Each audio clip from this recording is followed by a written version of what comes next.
salah satu riwayat. Maka sesempit apapun waktunya, sempatkan untuk berdoa. Paling tidak kita memuji Allah. Ya Rabbana lakal hamdu kama yanbaghi li jalalika wajhikal karim wa 'azimi. Itu kalau orang bisa baca itu, dalam tafsir Al-Qurtubi itu dijelaskan, sungguh kalimat itu disanggah oleh dua malaikat sampai di hadapan Allah. Malaikat ini bingung, saking hebatnya kalimat ini, bilang sama Allah, ini mau taruh di mana? Sungguh hambamu telah memuji dirimu ya Allah. Kata Allah, ya sudah, taruh saja di arsy-nya saya. Nanti akan kita kasih kembali ketika dia berhadapan dengan saya. Itu cuma kalimat itu saja tuh. Ya Rabbana lakal hamdu kama yanbaghi li jalalika wajhikal karimi wa 'azimi. Itu dihafal tuh. Ya. Kenapa? Karena itu alhamdu atau at-tahmidul kamal. Jadi pengakuan atau istilahnya pujian kita secara sempurna kepada Allah. Ya Rabbana, wahai Tuhan kami, lakal hamdu, hanya milik Engkau ya Rabb. Ya, setiap pujian yang ada di muka bumi ini.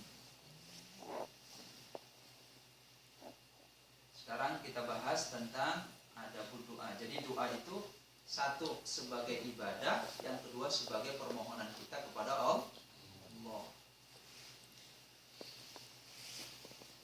I'lam annal madhhab al-mukhtar alladhi alaihi al-fuqaha wal muhaddisuna wa jamaahiril ulama min at-tawaifi kullaha min as-salafi wal khalaf anna du'a mustahabun.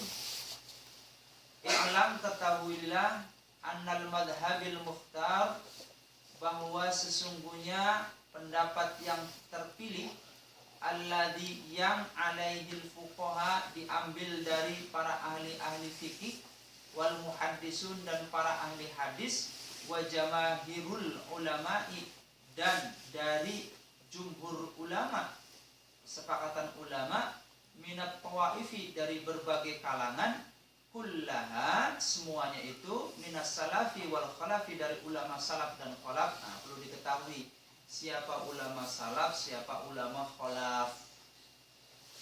Kalau ulama salaf batasannya itu sampai tabi'in. Tabi'in berarti orang atau ulama yang hidup di masa tahun 200 Hijriyah. Kalau 100 Hijriah, artinya abad pertama Hijriah, itu sahabiyah atau salaf. Maaf, itu salaf, kategori salaf. Makanya salaf ini dari sahabat ada, dari tabi'in ada. Kalau yang disebut sahabat itu adalah orang yang hidup di masa baginda Rasul dan pernah berjumpa dengan baginda Rasul, menurut pendapat ulama. Walau kana dukotan, walau kana sebentar. Imam Abu Hanifah hidupnya di masa Ibnu Abbas, sampai sempat belajar kepada Ibnu Abbas, tapi tidak disebut sebagai sahabat. Kenapa? Karena tidak pernah berjumpa langsung dengan baginda Rasul. Maka walaupun dia hidupnya terlahir masih di awal-awal abad ke-1 itu, tetap terhitung sebagai tabi'in. Jadi kalau ulama salaf itu diantaranya batasnya sampai tabi'in. Nah, kalau ulama khalaf adalah tabi'in yang hidup setelah tahun 200 Hijriah sini. Ya, Imam Hanafi, Maliki, ya, dan seterusnya ke sini. Ya, Al-Maturidiyah, kemudian Imam Syaukani, Suyuti, banyak sekali. Ya, terlalu Islam itu. Jadi kita bisa membedakan, karena ini ada golongan yang selalu mengikuti ulama salaf, ya, salaf yang mana, atau tetap saja pendapatnya juga dinukilkan dari ulama-ulama khalaf, gitu. Jadi ulama salaf, ulama khalaf, yang penting saleh, hujahnya itu kuat, kenapa kita nggak mau ngambil? Ini yang perlu diperhatikan buat kita semua. Mereka berpendapat anna du'a mustahabun, sesungguhnya doa itu adalah mustahab hukumnya. Nah, kalau mandub dilakukan oleh baginda Rasul tapi jarang. Kalau sunnah dilakukan baginda Rasul tapi setiap hari.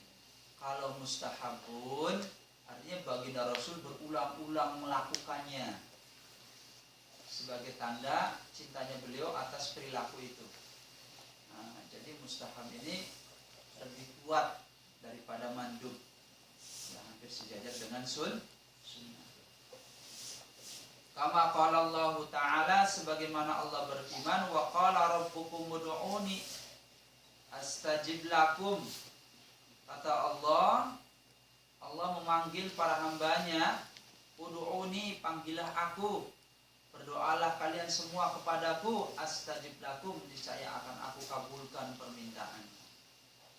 Tapi nanti di sini ada syarat-syaratnya, ya, sehingga jawab syarti ini betul-betul. Jadi teman-teman kalau mengerti ilmu nahwu, di sini astajib lakumnya adalah jawab syarat. Kalau jawab syarat itu istilahnya pasti. Kamu kamu jual saya beli, ya. Kalau kamu ngasih duit, kamu tak terbangin ke Korea. Kalau kamu ngasih emas, kamu tak nikahin sama anak saya. Itu namanya syarat, ya. Maka tak nikahin itu berarti jawab syarti. Nah, di sini pakai kalimat jawab syarti. Ud'uni astajib lakum. Kamu manggil saya, kamu berdoa kepada saya kasih, saya jawab. Ya.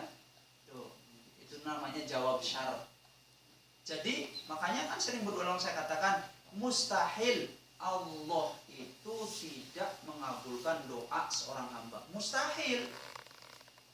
Sampai ulama mengatakan, di antaranya Imam Nawawi ini, kalau kita mengucapkan Allahumma yang mengandung di dalamnya kalimat ya Allah, itu Allah langsung kabulkan setiap doa yang kita lafalkan dengan 3 kategorinya: tempatnya di mana, lewat apa, waktunya kapan. Itu pasti dijawab. Hanya orang yang ta'ajjul saja yang tidak diterima doanya oleh Allah. Apa ta'ajjul itu? Ya, tergesa-gesa di sini bukan cepat-cepat, akan tetapi dia berdoa terus, akhirnya dia putus asa. Ya sudahlah, Allah nggak ngabulin saya. Akhirnya dia ninggalin doa. Itu disebut ta'ajjul. Ya. Ya, tapi kalau waktunya sempit, Rabbana taqabbal minna ya Allah, innaka antas samiul alim, langsung pergi ke berjangsi dan lain sebagainya. Walaupun sempat seperti itu, Allah mendengar, hanya saja memang kurang adabnya. Seperti itu, tetap didengar oleh Allah, zat yang maha mendengar, dan insya Allah diijabah. Jadi yang maksud ta'ajjul di sini kata Nabi adalah orang yang yad'u sampai dia yatsrukud doa, berdoa sampai dia meninggalkan doa. Makanya jangan pernah putus asa. Ya. Ingat, walaupun belum diijabah, doa itu bernilai ibadah. Tuh. Tidak hanya sekedar ibadah biasa, mukhul ibadah, intinya ibadah. Ya. Jadi nanti yang akan kita bahas di sini kalimat syarat ini, sehingga janji Allah seperti itu. Ya. Wa qala ta'ala, dan telah berfirman Allah Subhanahu wa ta'ala, ud'u rabbakum, panggillah, berdoalah wahai manusia, rabbakum, Tuhan kalian, tadarruan, dengan rendah hati, wa khufyatan, dengan lemah lembut ucapannya, jangan emosi, ya, jangan pakai kata-kata yang kasar nadanya, khufyah, lemah lembut, ya, pelan dikit lah, khufyatan. Ya Allah, ampunilah dosaku ya Allah, gitu kan? Ya Allah, mudahkanlah rezekiku ya Allah. Ya Allah, lindungilah anak dan istriku, terus seperti itu dengan suara rintihan-rintihan. Ya, bila perlu nggak bisa nangis, dinangis-nangisin. Ya, untuk latihan yang orangnya sulit untuk nangis. Ya. Wa amal ahaditsus sahihah fahiya ashharu min an tashhar wa adhar min an tadhkar. Wa amal ahadisu, sementara hadis-hadis sahihah yang sahih, fahiya ashharu, banyak sekali yang dikenal, min an tashhar, daripada hadis-hadis yang sangat terkenal, wa adhar, dan banyak sekali hadis yang jelas menerangkan tentang doa. Wa qad dzakarna qariban fid da'awat ma fihi ablagh kifayah. Sesungguhnya telah saya sebutkan qariban barusan saja fid da'awat, di dalam bab da'awat, ma fihi ablagh kifayah, yang insyaallah lebih jelas dan cukup dijelaskannya lihat hadisnya. Wa ruwaina fi risalatil Imam Abil Qasim Al-Qushairi. Siapa Imam Abul Qasim Al-Qushairi? Imam Muslim. Ya, Rawi Muslim tuh. Ya. Nah, dijulukannya adalah Abul Qasim Al-Qushairi. Abul Qasim Al-Qushairi. Qala ikhtalafan nas fi anal afdhalu du'a amma sukutu waridha. Telah berbeda pendapat tentang keutamaan doa itu secara pelan-pelan, tidak disuarakan, ya, atau disuarakan.